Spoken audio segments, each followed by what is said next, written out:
Hi,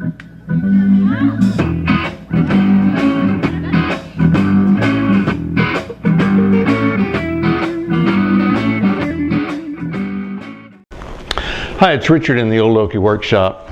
Well, the iron is hot, so I thought I'd strike while the iron is hot and do a quick video on iron on edging. At least that's what I call it.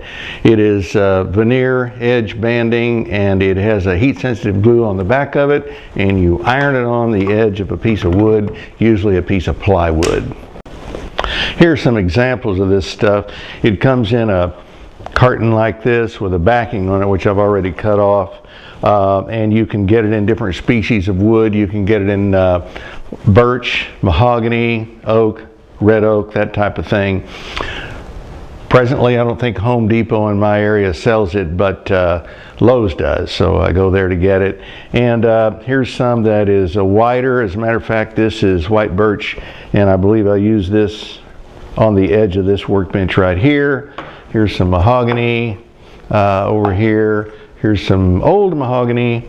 Here's a couple pieces I've cut off that I'm getting ready to put on this particular project. Cut it with a pair of scissors, iron it on, which glues it on, sand off the edge, you're good to go.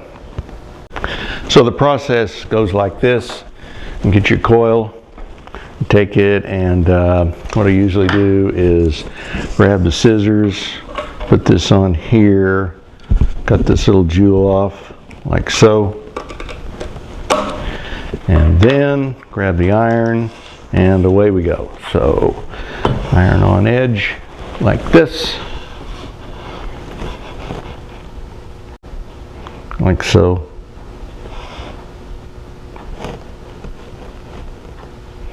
Now I'm going to show you what happens on this stuff, because I usually rock it back and forth. The width of this is slightly more than the width of the plywood, just barely, so it covers it, and you're going to have to sand off the edges. But what will happen is, if you can look down here, this is scooted over this way, and you can see the edge of the plywood right there. So I'll just take the iron and get that hot again, and I just use the iron and just barely pull this way with the iron like this, a little bit, and I can usually scoot that little piece back into position where it should be. There we go, just about got it there. So it does get gooey on you, and it will slide just slightly. Okay, that's pretty good. There you go. Now that I've got the edges on there, this edge glued down, I just take a pair of scissors like this, cut the end off here. And you got to be careful how you do this, because on this edge, this edge of this scissors on this end is going to cut really, really closely. So I back it off just a little bit. And the other thing to watch out for is the angle of these scissors like that. So you keep it like that and kind of watch what's going on. Otherwise, you can bend this thing and break it pretty badly. Then we'll sand off those edges. So now that we've got that applied and it's cooled down, I'll just use some 220 to sand this off. Okay, so there I've got the edges sanded down and the ends sanded off. I mentioned I was using 220 grit sandpaper. You can use 100, you can use 150. If you use 100, you don't want to get very aggressive on that. So anyway, your choice.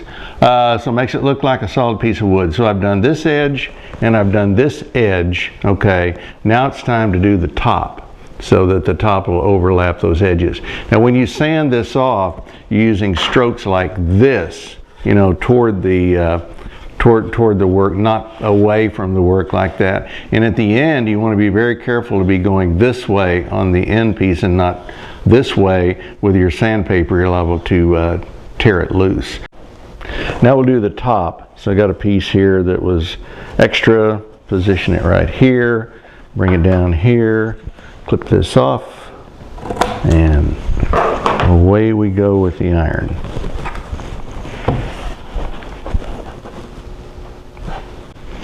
Okay, so the top piece is now ironed on, lined up, and I just got to sand these edges and then the ends of this, and we'll be good to go. I'm not going to put a piece on the bottom, because this is going to go on the bottom of the table saw, and a door. It's a door for the bottom of the table saw, and hopefully no one's going to come over and lay down on the floor and look up at the bottom of this door and say, look there, Richard didn't put a band on the bottom of his door on the Old Okie Workshop table saw. So hopefully that won't happen.